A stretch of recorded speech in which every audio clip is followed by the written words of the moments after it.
La Biblia es un libro de una historia. Son muchas historias realmente. Pero todas esas historias, o muchas de ellas, tienen algunos mensajes alusivos a la segunda venida de Jesús. Tienen mensajes que se pueden interpretar con eventos del fin.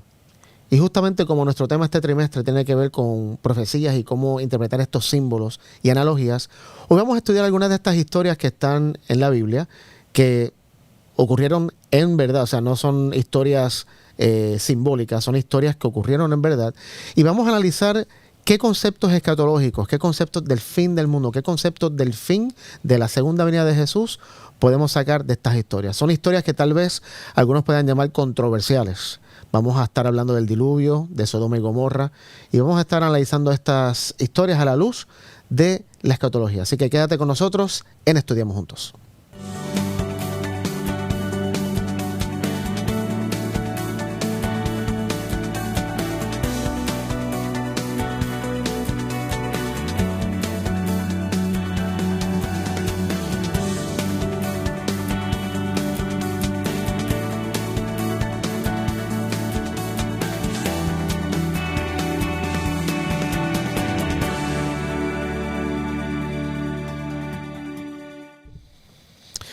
Saludos desde acá de los estudios de Forest City en Orlando, Florida. Estamos contentos de que otra semana más te conectes con nosotros aquí en Estudiamos Juntos, ya que llegando al final de este segundo trimestre del año 2025. Estamos hoy en la mesa, como siempre, con Joel y con Sammy. Para comenzar este tema que me parece que va a estar muy bueno. Son 2 semanas corridas que vamos a estar analizando historias de la Biblia con fines escatológicos, y me parece que es un buen inicio que vamos a estar analizando estas historias. Vamos a comenzar rápido con una oración, así que Joel, pudieras comenzar tú orando hoy. Querido Señor, te pedimos que nos bendigas, que nos des una mente abierta y iluminada por tu Santo Espíritu para poder seguir avanzando en el conocimiento de tu palabra y en el conocimiento de quién eres tú. Esto te lo pedimos y te lo agradecemos en el nombre de Jesús. Amén. Amén. Bueno, vamos a comenzar con 2 cosas. Vamos a ir a Mateo capítulo 24, versículos 29 al 31. Uno que me busque Mateo y otro que me busque Marcos 13, 24 al 27, que dicen lo mismo, de tal vez algunas palabras diferentes. Yo hago Mateo y vos Marcos. Dale. Mateo 24, 29 al 31 y Marcos 13, 24 al 27. Sabemos que Mateo 24 es ese capítulo clásico donde son todos de señales del fin. Pero fíjate qué interesante lo que dice Jesús acá, y les pregunto antes de que lo lean, si lo que Jesús está a punto de decir aquí, ¿ustedes lo entienden que es algo simbólico o algo literal? Vamos a leerlo. Mateo 24, 29 y 31. Y 31. Al 31. Inmediatamente después de la tribulación de aquellos días, el sol se oscurecerá, la luna no dará su resplandor, las estrellas caerán del cielo y las potencias de los cielos serán conmovidas. Entonces aparecerá la señal del Hijo del Hombre en el cielo, y todas las tribus de la tierra harán lamentación cuando vean al Hijo del Hombre venir sobre las nubes del cielo con poder y gran gloria. Enviará a sus ángeles con gran voz de trompeta, y juntarán a sus escogidos de los 4 vientos, desde un extremo del cielo hasta el otro. Muy bien. Vamos a leer a Marcos y después contestamos esa pregunta. Marcos 13, 24 al 27. En aquellos días, después de esa gran aflicción, sucederá que el sol se oscurecerá y la luna dejará de brillar. Las estrellas caerán del cielo y los poderes celestiales se estremecerán. Entonces verán al Hijo del Hombre venir en las nubes con gran poder y gloria, y él enviará a sus ángeles para reunir a sus elegidos de los 4 vientos, desde los extremos de la tierra hasta los extremos del cielo. Muy bien. ¿Les parece que eso es algo literal o es algo simbólico lo que Jesús está hablando ahí? Literal, ¿sí? Que las estrellas caerán del cielo, el sol se oscurecerá, la luna no dará su luz, va a haber un momento de tribulación, después de esa tribulación va a pasar estas cosas y van a ver la señal del Hijo del Hombre. Va a haber una señal de la segunda venida. ¿Estos son elementos simbólicos o Jesús está hablando aquí de cosas que iban a pasar, que la gente cuando viera esas cosas podía decir tal vez, aquí está? Aparentemente pareciera literal esto, o sea, y siempre hemos interpretado que es literal. Muy bien. ¿Tú, Sí, no, ¿tú también piensas que es siempre literal? no entiendo por qué no sería literal. O sea, cuando dicen las estrellas del cielo, por supuesto, no pueden ser los astros del cielo, son Claro, estrellas fugaces. correcto. O sea, sí, pero No hubo una caída de estrellas que se registra en la historia que como una lluvia de meteoritos o de no de meteoritos 1833. Pero llaman estrellas, pero no sé si a qué es. no, y todavía se le llama lluvia de estrellas porque Estrellas cada fugaces. tanto Estrellas fugaces, sí, claro. cada sí, sí, tanto hay una. Ok. Y más cada vez ahora con la tecnología y todo eso, cada vez la anuncian y por ejemplo el año pasado hubo una. Sí.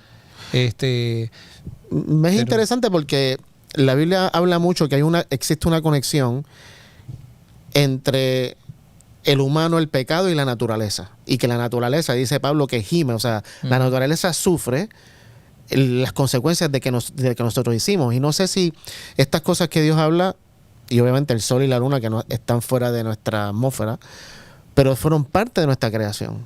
Y de alguna manera ellas también sufren las consecuencias de este pecado. No sé cómo, el sol por allá que está lejos, pero de alguna manera es parte de la creación y sufre. Eso quizás nuestra constelación o no sé si... Claro, nuestra es que el galaxia, universo no sé. es tan grande Claro.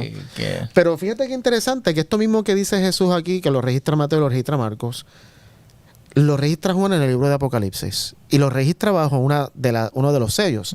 Vamos a Apocalipsis capítulo 6, los versículos 12 al 17.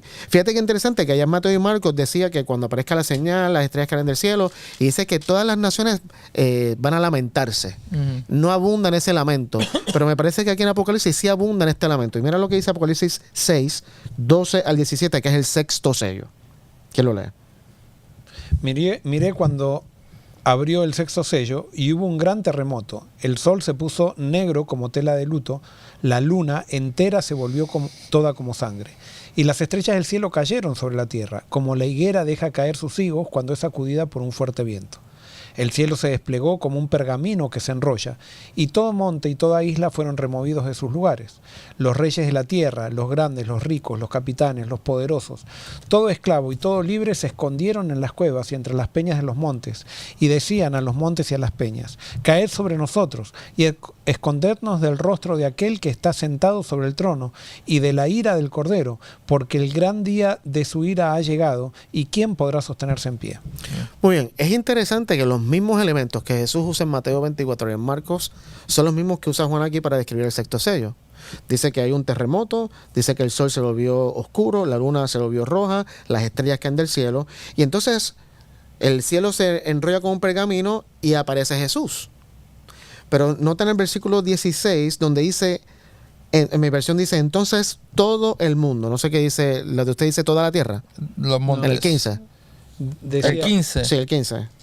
Los los reyes de la tierra, los grandes, los ricos, Ok. los capitanes, los poderosos, todo esclavo y todo libre, o sea, Ok. todos. Bueno, en el griego, tal vez no describe tanto, la versión tal vez me añade algunas cosas, pero en el griego habla de estos personajes o de estos grupos. Primero menciona a los reyes de la tierra.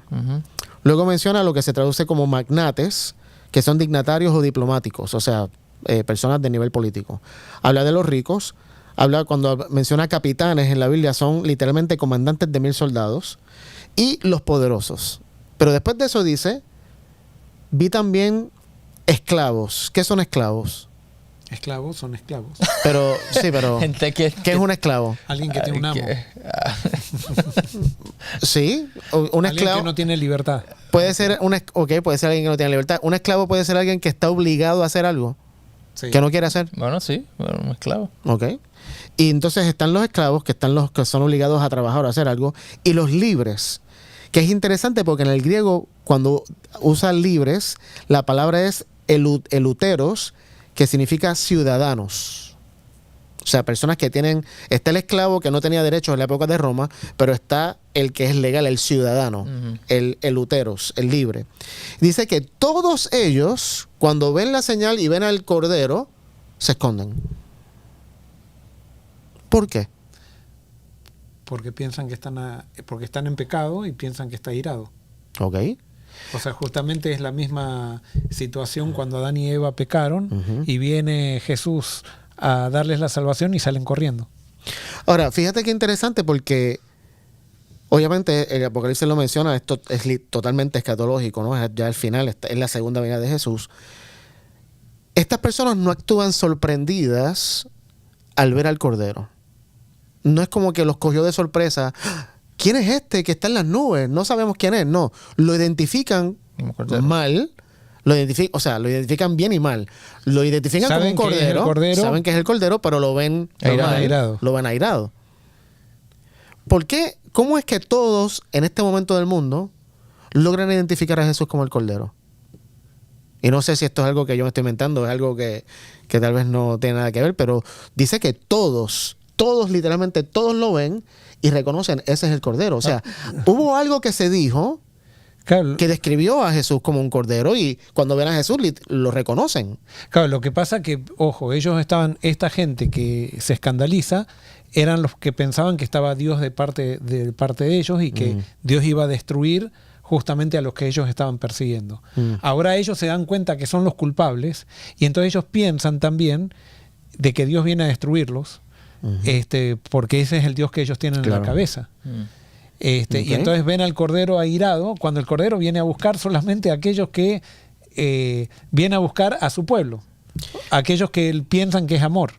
Y fíjate también, no solamente lo reconocen como el Cordero airado, pero en el versículo 17 dice, porque ha llegado el gran día de su ira. Sí, sí.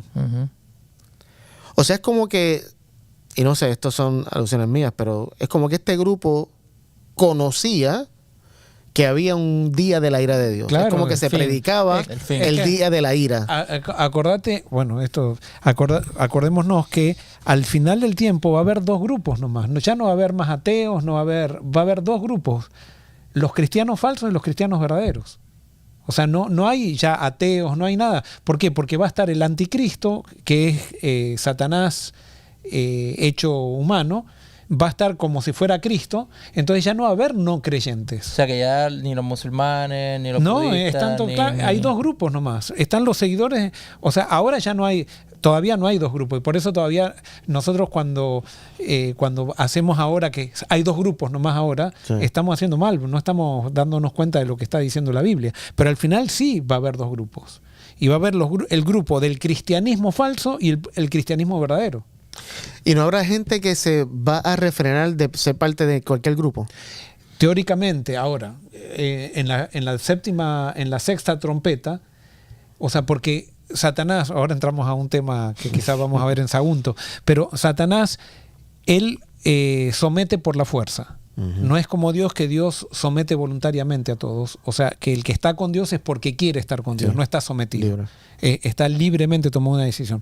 Satanás somete por la fuerza. Entonces, al final, cuando se divida en dos, va a haber un grupo que no va a aceptar, no va a querer estar ni con el cristianismo verdadero ni con el cristianismo falso. No va a aceptar a ese encarnado, pero como Satanás, a ese humanizado, Satanás humanizado, como Satanás tiene poder, los va a destruir.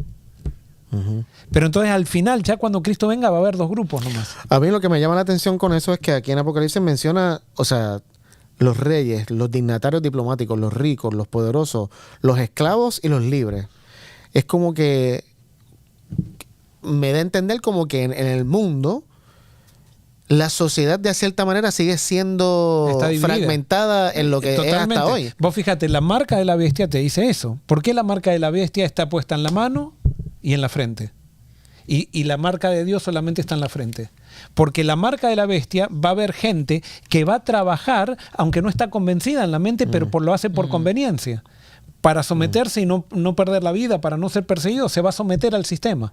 En cambio, el sello de Dios está solamente en la mente porque es voluntario. O sea, Dios no va a poner el sello en la mano, porque el que lo tiene en la mente lo va a tener en la mano. Y Dios no acepta solamente un sello de la mano.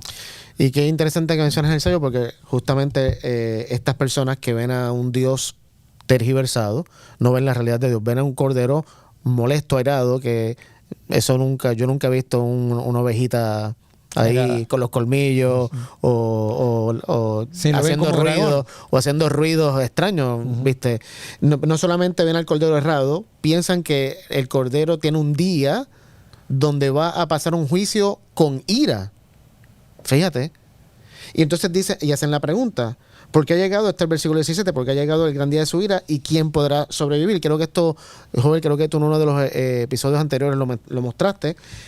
Hace la pregunta y el próximo capítulo contesta, ¿quién podrá sobrevivir? Porque sin duda el mundo está envuelto en una crisis, que fue lo que hablamos en el programa pasado. Y en medio de esa crisis, yo creo que hasta nosotros vamos a estar como que si Jesús no viene, estamos fritos. Y entonces en Apocalipsis 7, del 1 al 3, nos dice que quién va a sobrevivir, justamente los que reciben el sello de Dios en la frente. Una cosa que quiero aclarar, que me parece, o sea, es mi manera de ver, pero Jesús no viene a destruir la tierra, viene a evitar que la tierra se autodestruya. Correcto. O sea, viene justamente antes que la tierra se autodestruya, viene a salvar la tierra, no viene a destruirla. ¿Y dónde es que dice, creo que en Apocalipsis también que dice que viene a destruir a los que destruyen la tierra? Creo que es Apocalipsis 19. Sí, no Me parece, o también puede estar en Isaías eso, pero sí, está ese versículo. Ahora, recordemos una cosa, que el diccionario, con la venida de Cristo, el diccionario espiritual cambia el significado. O sea, Cristo nos muestra el significado de las cosas. Por ejemplo, la ira de Dios en el Antiguo Testamento estaba descrita al estilo humano. Cuando llegamos al Nuevo Testamento, cuando dice ira, ya no la podemos interpretar de la misma manera que la interpretamos a los seres humanos la ira. O sea, Jesús cambió la definición de todo lo que nosotros no podíamos entender de cómo lo vivía Dios. Por ejemplo, en el Antiguo Testamento, venganza significa vengarme de algo malo que me hicieron dándole la misma paga. En el Nuevo Testamento, la venganza de Dios se manifiesta perdonando. Y eso, ojo, esto yo tengo un sermón, un estudio para... No, y vamos a analizarlo, brevemente, porque obviamente no tenemos todo el tiempo, pero vamos a tocar algo muy interesante porque vamos a hablar de cómo cuando leemos cosas en la Biblia que Dios hace, no podemos interpretarlo como nosotros lo haríamos, porque Dios no es hombre, esto está muy claro en la Biblia. Pero vamos a tocar ese punto. Apocalipsis 11:18 es el que dice, las naciones se han enfurecido, pero ha llegado tu ira, el momento de juzgar a los muertos y de recompensar a tus siervos los profetas, a los que cayeron en ti y a los que temen tu nombre, sean grandes o pequeños, de exterminar a los que destruyen la tierra. Es lo que dice, esta es la versión nueva internacional. Pero anyways. Entonces, ¿quién podrá sobrevivir? Los que tienen el sello de Dios. Y quiero aclarar, y no vamos a entrar profundamente porque lo hemos hablado el millón de veces, el sello de Dios no es el sábado. Efesios capítulo 1, versículo 13 claramente dice que nosotros hemos sido sellados con el Espíritu de Dios. El Espíritu de Dios, ese sello en la frente, es justamente el carácter reflejado de alguna manera a través de este grupo que decide dejar que Dios lo selle, que Dios ponga su espíritu y su carácter en nosotros. Ese es el sello, esa es la garantía de que vamos a sobrevivir las catástrofes que pasen en el mundo. Ahora, el sello de Dios tampoco anula el sábado. Correcto. Pero para mí son dos cosas diferentes. El sello de Dios y el sábado son dos cosas diferentes.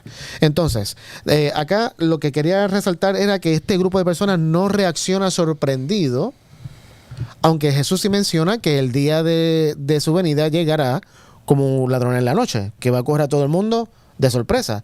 Apocalipsis no lo muestra como que el mundo está sorprendido, en el que está sorprendido de lo que ve, pero no porque ¿cómo te puedo decir?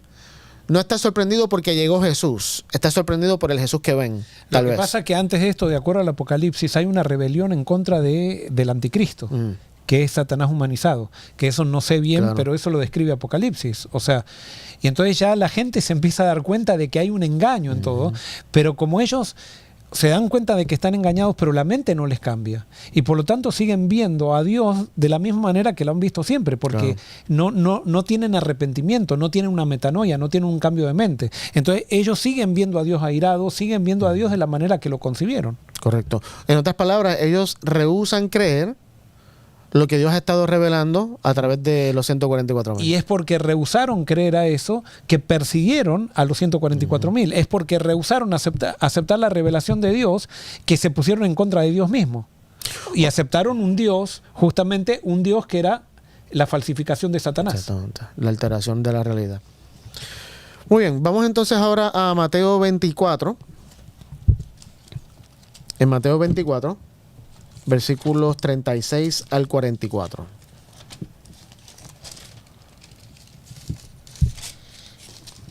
Dice, en cuanto al día y la hora, nadie sabe, ni siquiera los ángeles de los cielos. Solo mi Padre lo sabe. La venida del Hijo del Hombre será como en los días de Noé. Pues así como en los días antes del diluvio la gente comía y bebía y se casaba y se daba en casamiento hasta el día en que Noé entró en el arca y no entendieron hasta que vino el diluvio y se los llevó a todos, así también la venida del Hijo del Hombre. Así será también la venida del Hijo del Hombre. Entonces estarán dos en el campo y uno de ellos será tomado y el otro será dejado. Dos mujeres estarán en el molino y una de ellas será tomada y la otra será dejada. Por tanto, estén atentos porque no saben a qué hora va a venir su Señor. Pero sepan esto, que si el dueño de la casa supiera a qué hora va a venir el ladrón, se quedaría despierto y no dejaría que robaran su casa. Por tanto, también ustedes estén preparados porque el Hijo del Hombre vendrá a la hora que menos lo esperen. Esto es una de las cosas que yo creo que Jesús estableció tan claras, que nadie sabrá cuándo Él viene. Ujú. ¿Y por qué es que nos fascina cada vez que hay una guerra, cada vez que aquel ataca a aquel, cada vez que sale un papa, cada vez nos fascina poner, ahora es que es como que nos fascina poner fecha, nos fascina descifrar el momento exacto de la venida de Jesús, cuando Jesús dijo, nadie lo va a saber. Por más que estudies la Biblia, nadie lo sabe. Yo creo que una de las razones es lo de la vida eterna. Porque la vida eterna lo entendemos como que algo que es cuántos días voy a vivir y todo es, como dijo el mismo, es todo en el futuro. Y vida eterna realmente no tiene que ver con días que voy a vivir eternamente. Aunque sí va a Claro. coexistir. O sea, tener vida eterna implica que vas a vivir eternamente. Pero eso no es la realidad. Entonces vida eterna es Cristo, es tener a Cristo. Esa es vida, la vida eterna es Cristo Jesús. Y ahora mismo nosotros ya ahora la tenemos cuando tenemos a Jesús. Y yo creo que a veces al no entender ese concepto, que es un poco complicado separar las dos cosas y lo vemos como que la vida eterna es cuando venga, y no, la vida eterna es Cristo y la tenemos y ya está en nosotros. Y tú puedes tener muerte. Y no significa que, por ejemplo, tenemos la muerte, pero no significa que vamos a morir. No hemos muerto, pero estamos viviendo en muerte, ¿verdad? Pero en Cristo tenemos vida. Sé que es un concepto un poco difícil de comprender, pero al entender la vida eterna, que es Cristo, que la tenemos ya, el deleite de Jesús lo tenemos ahora. Aunque sí es fascinante, porque no te voy a mentir, si yo estoy loco porque Jesús regrese y uno está pendiente de todas estas cosas, es tremendo, es fascinante, pero creo que a medida que comencemos a disfrutar la vida eterna en Jesús ya, creo que todas estas cosas van a ser menos importante en el sentido de las cosas que van a estar sucediendo, sino la vida que tengo ahora en Cristo y cómo puedo yo relacionarme aquí en la tierra y puedo expandir el reino de Dios en la mente de todos aquellos que me rodean. Y fíjate que cuando Jesús habla aquí, Él dice, no dice esto, dejen de estar pendientes. Él dice, estén alerta. Ujú. Y la palabra en el griego para alerta es gregoreo, que significa literalmente haberse despertado de dormir. Eso es lo que gregoreo significa. Tú estabas dormido y ahora estás alerta, despierto. Jesús lo que nos pide es que estemos despiertos, y eso tiene un simbolismo en la Biblia, porque Pablo lo usa creo que es en 1 Tesalonicenses, cuando dice no estemos ebrios, sino estemos despiertos. No estemos dormidos, sino que estemos despiertos. ¿En qué sentido? Espiritualmente hablando. El que está dormido es aquella persona tal vez desinteresada, que no le importa nada, pero el que está despierto es la persona que está alerta, que tal vez está usando su razón, su conciencia. No sé si también hay algo por ahí sobre eso. Pero tiene que ver con lo de las 10 vírgenes también se pudiera... También, correcto. Y entonces, pero el llamado es a que estemos alerta, a vivir esperando ese momento, para cuando llegue, vamos a estar, no sorprendidos como los de Apocalipsis, pero no vamos a estar así como que, ay, mira, llegó y yo no sabía. No es ese tipo de sorpresa. No es ignorarlo. Correcto. No es como que, olvídate, porque correcto. Pero en este texto que le acabamos de leer, que no solamente habla de eso, de que estemos alerta, pero fíjate que Jesús introduce una comparación entre la segunda venida y el diluvio. Y vamos a ir rapidito al diluvio, porque ya el tiempo se nos está acabando. Génesis capítulo 6, versículos 1 al 8. Y esto sí que está... pero buenísimo. Para dejarte de día. Para dejarme de día. Génesis, lo voy a buscar acá porque me gusta más la versión Reina Valera. Génesis 6, 1 al 8. ¿Quién lo lee? ¿Qué ¿Tú lo tienes?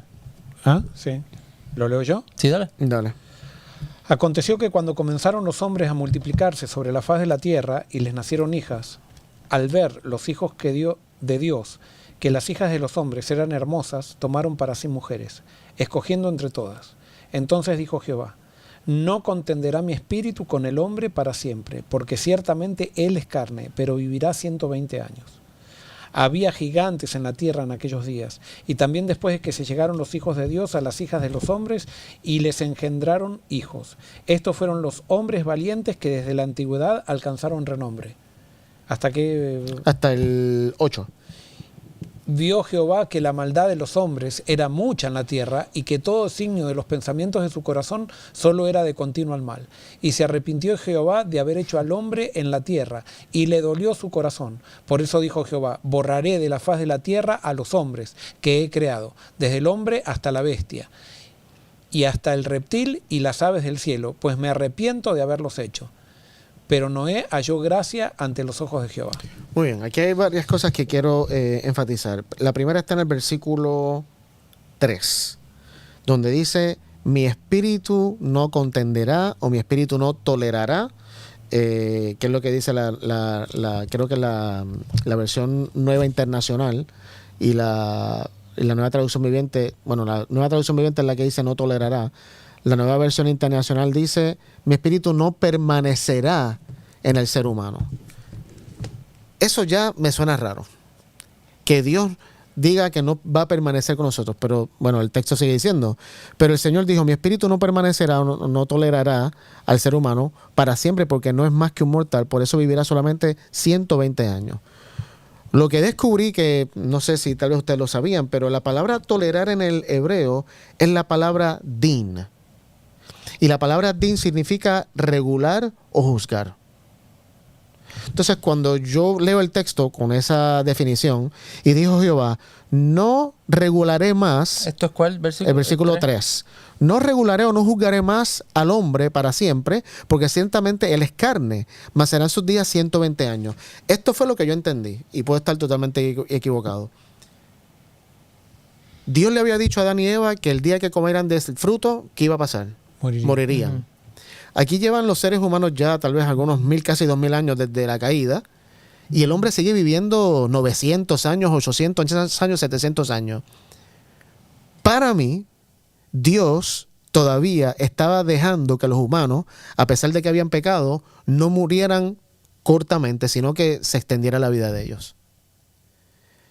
Por gracia, por misericordia, porque no lo merecían. Pero ahora, dice, ellos siguen tomando decisiones en contra de lo que yo quiero darles. Entonces, esa es la ira, la justicia de Dios que hemos hablado en otros programas, que es darle al ser humano lo que finalmente pide. O sea, Dios con su gracia y misericordia ha estado extendiendo, y cuando dice: mi espíritu ya no va a regular más esto, entonces ahora va a vivir menos, porque eso es lo que se supone que viva. No sé si me siguen lo que estoy diciendo. Sí. Y cuando veo a Dios así, ya me está dando un panorama de Dios prediluvio, que me hace pensar que Dios no es un Dios de corto de paciencia, que como dice aquí, esto no va a tolerar más que los seres humanos. No, es un Dios que constantemente ha estado dando gracia y misericordia. Simplemente que los humanos, a pesar de eso, siguen tomando decisiones tanto equivocadas, que nos dice el texto que los pensamientos eran de continuo solo al mal. Así que no solamente eso. Lo otro que menciona aquí es que habla de que Dios se arrepiente, de que Dios se arrepintió de haber creado al hombre. ¿Será que Dios se arrepiente como el ser humano se arrepiente? Y vamos a ir terminando con esto. Vamos a ir terminando con estos dos textos. Isaías 15:29. Sammy, Isaías 15:29 es Joel, Números 23:19. ¿Se arrepiente Dios de haber creado realmente al ser humano y a la creación, como nos dice el texto acá? ¿15 qué? Isaías 15. 15:29 y Números 23. 29. 15, Isaías 15:29. Llega hasta el 9. Pues 15. el 9, ¿qué dice? Es un hecho, las aguas de Dimón se llenarán de sangre, pero yo traeré sobre Dimón males mayores. Bueno, Números 23:19. A ver. Es un texto que habla de lo que dice Números. Es una apócrifo. Sí. Dice así: Dios no es hombre para que mienta, ni hijo de hombre para que se arrepienta. Ajá. ¿Acaso dice y no hace? ¿Acaso promete y no cumple? Entonces, el texto de Isaías también dice lo mismo. No, obviamente no es ese, después se lo busco. Pero fíjate que dice claramente que Dios no es hombre para que se arrepienta. En otras Una palabras. contradicción totalmente. Exacto. en los dos Entonces, textos. si Dios se arrepiente como nosotros, entonces o Dios es falso y no podemos confiar en su palabra porque Él dice, yo no soy hombre, no me arrepiento, o tenemos que entonces entender Génesis 6 de una manera diferente. Y yo pienso que hay que hacerlo porque los dos versículos son una contradicción. Entonces, o cree uno o cree el otro. No es como que... Y esto Claro. te muestra cómo nosotros no nos podemos quedar con la letra de la Biblia. Ujú. Porque Correcto. al quedarte con la letra de la Biblia van a surgir la religión que cree que Dios se arrepiente y dice, está en la letra de la Biblia, y después va a estar la religión de números que dice que Dios no se arrepiente. Dice, está en la Biblia. Exacto. Y las dos se pelean la una a la otra para ver quién tiene más adeptos. Eso es lo que hace la falta de diálogo y el dogma. Y por eso tenemos que descubrir el mensaje de la Correcto. Biblia. Y lamentablemente ya se nos acaba el tiempo por este programa de hoy, la primera parte de esta semana. El miércoles vamos entonces a reanudar nuestra discusión de Génesis 6 y luego vamos a ir entonces a la historia de Abraham y de Sodoma y Gomorra para ver qué principios y qué mensajes podemos descifrar allá que tienen que ver con nosotros. Así que vamos a terminar nuestro programa con oración. Sammy, pudieras terminar. Padre, gracias porque tú eres un Dios fiel, verdadero, Señor. Tú eres un Dios activo que siempre nos está hablando constantemente. Así que pedimos que tú seas quien abra las escrituras para nosotros, que tu Espíritu nos dirija en todo, que no hablemos por nuestro propio conocimiento, sino que lo que descubramos sea porque tú estás abriendo esa palabra en nuestros corazones. Y que no solamente sea algo teológico, bueno, saludable para nosotros, sino que sea algo práctico donde podamos encontrarte y compartirte en todo lo que hagamos en nuestra vida. En nombre de Jesús. Amén. Amén. Amén. Bueno, te invito a que en este momento presiones ese botón de suscribirte si no lo has hecho todavía para que cada momento que salga un programa de Forecity te lleguen las notificaciones y puedas también compartir estos programas que son de bendición para ti con todos aquellos que el Espíritu te ponga en tu corazón para que también puedan ser bendecidos con estos programas. Te esperamos el miércoles en esta segunda parte de la lección número 10 de Estudiemos Juntos. Dios te bendiga.